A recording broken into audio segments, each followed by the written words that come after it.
Okay, so this is the explanation of ALS as a comparison to somebody that's had a spinal cord injury. So one of the clinical differentiators between ALS and spinal cord injury is the fact that somebody with ALS can have upper motor neuron signs above lower motor neuron signs. So they could have a muscle that has spasticity in the upper extremity and have flaccidity in the lower extremity. And so that's always confusing for people. So why is that? How does that happen? So this involves us having to look more closely at the corticospinal pathway. So what I've done is I've actually taken the corticospinal pathway and I've zoomed in a little bit and I've showed you that it's actually a cable of all of these axons for upper motor neurons going down the spinal cord and then eventually kind of peeling off to synapse on their respective motor neurons going out, which we showed here, just not all this close.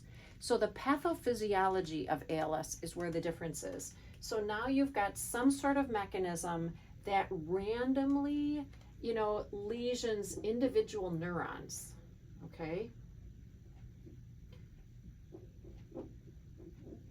Oh, I should have done this the other way. So let me actually keep this here because it's all random. Let me keep this in here. Okay.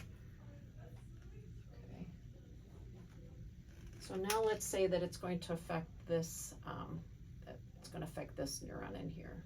Okay, so this neuron is impaired. So now we have, because the lesion here means that this neuron isn't getting its innervation anymore, this ends up being upper motor neuron sign here, okay, because this little pathway is still intact. The motor neuron is still intact, okay. This one is actually healthy because its motor neuron hasn't been affected by ALS. Okay, so it still has its same pathway too. So this has voluntary control and reflexive control. So this is normal. This doesn't have voluntary control, but it has, increased DTRs because it's upper motor neuron. And then down here, if this upper motor neuron is intact, but now we've lost the lower motor neuron component because it still has a piece of it that lives in the spinal cord with central nervous system affected. Now, okay, this one still has sensory, but since there's no motor output, this is lower motor neuron, meaning no reflexes and flaccidity.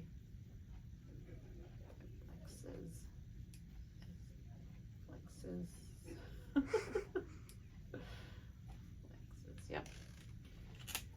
So now you've got upper motor neuron lesions or signs. So if you did reflex testing, you'd be confused. So you'd say increased DTRs, and then down here you're saying lower motor neuron. If we went even lower, we could have another upper motor neuron sign down below. So the difference here is that individual neurons are affected, and they could be upper or they could be lower, and they're a shotgun, distribution in here. So it doesn't really matter if you've got, it's not one pathology at one location that affects a whole track. That's what the big difference is.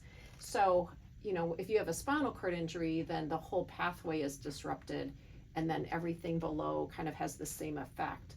But because this is happening at different individual neurons, you get a very mixed bag of upper and lower motor neurons that are kind of sprinkled throughout. And that's what you're really looking for clinically.